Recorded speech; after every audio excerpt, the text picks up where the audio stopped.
I don't know what to say. If the kobolds here haven't clued you in so far, I like cute things. And they don't really come a lot cuter than Leshy. I know that playing a whimsical pumpkin doesn't necessarily fulfill everyone's grand Lord of the Rings fantasies, but the makers of Pathfinder clearly share my sensibilities because the recent remaster has the Leshy as a promoted new playable core race. And I'm going to tell you more about them as we go through the minis here, but thanks to WizKids first of all for sending this set to us to review. But if you do want to play as a Leshy, go pick up, over here, the new player core book for Pathfinder to get all the information you need. I'm still of the opinion that your choice of ancestry in Pathfinder is just way more impactful from a gameplay perspective than your choice of race in D&D, and maybe you'll get a sense of that as we go through this video. But before we jump in, I do want to say that our Pathfinder supplement, Adventures in Jalmoray, is available now in print on demand. It is a fantastic, fully illustrated set of 3 adventures that takes place in the Kingdom of the Impossible. Check it out in the links in the corner or down below. Now, go get your watering can as we take a look at the Leshy Window Box Set from Pathfinder Battles.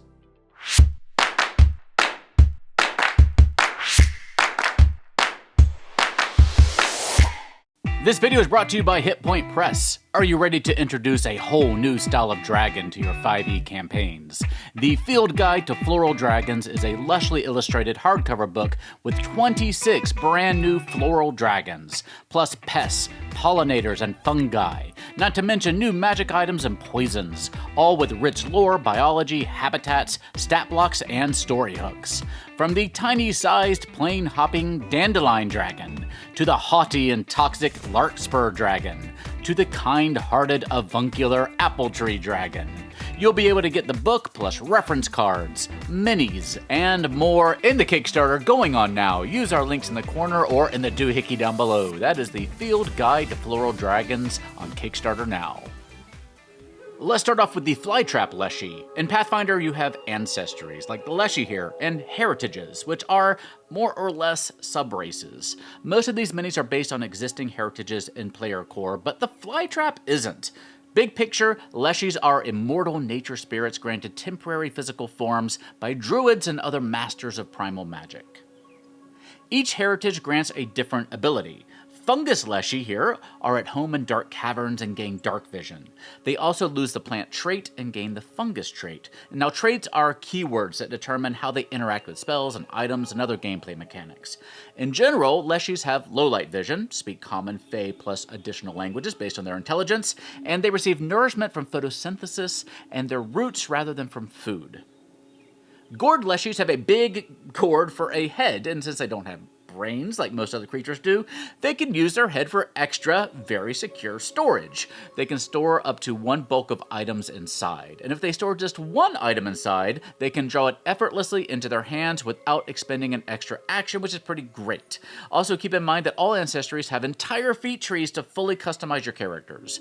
Make yourself extra cute to gain advantages in social situations, or use the roots that you have for stability, or pass through the wilderness without leaving a trace. You got a lot of options here. Lotus Leshies are able to float on the water. Well, not just float, but walk. If the water is still, you can just amble across. If it's flowing, it might be a little bit trickier. Don't try it on things like lava or acid, though. While I don't have time to go through the whole thing now, the book also gives you information on what it's like to be a Leshy, what their society is like, what are some of their popular beliefs, if you're trying to develop, edicts or anathemas for your character. Where the Lotus Leshy is comfortable on the water surface, Seaweed Leshy are at home underwater. They gain a swim speed of 20 feet, and they can always breathe underwater. Now, since that's a pretty powerful ability, depending on the circumstances of your adventure, they do gain a bit of a flaw in that their land speed is reduced by 5 feet to 20 feet per round. But there are ways to improve that with spells and items and the like. Sunflower Leshies also don't fall into a neat heritage category. You might choose something like a Root Leshy, which makes you hardier, or a Leaf Leshy, which makes you immune to fall damage. One neat coincidence is that we developed our own character for our Queerfinder magazine named Year Round Light, who is a Sunflower Leshy, gossip columnist based out of Absalom, and now we have a mini for her. You can pick up Queerfinder at queerfinder.org. Fruit Leshies produce edible fruits imbued with primal magic that can be consumed by someone to regain hit points. Try not to think too much about it, though. Just trust me, the visuals of it can be a little tricky. But here's a neat little tidbit for you.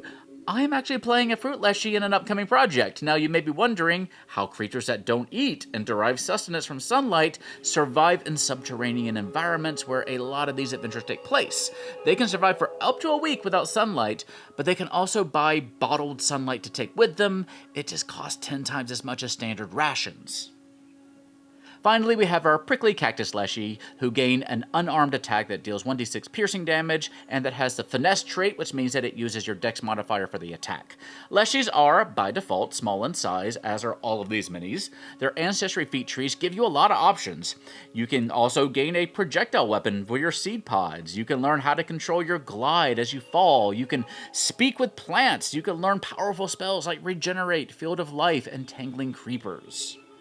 This set of 8 minis more or less covers the 9 heritages in player core. You also have the Leaf, Root, and Vine Leshies, which are a little bit more generic, and you can find minis in here that'll fit those heritages just fine. The Vine Leshies, which we haven't talked about yet, are very good at climbing. Now, there is one extra Leshy heritage out there as of the making of this video. The Pine Leshy is found in the Adventure Path Lost Mammoth Valley, which is the second book in the Quest for the Frozen Flame AP. Pine Leshies have a bark-like flesh and excrete sap, making them better climbers and making it harder to disarm them.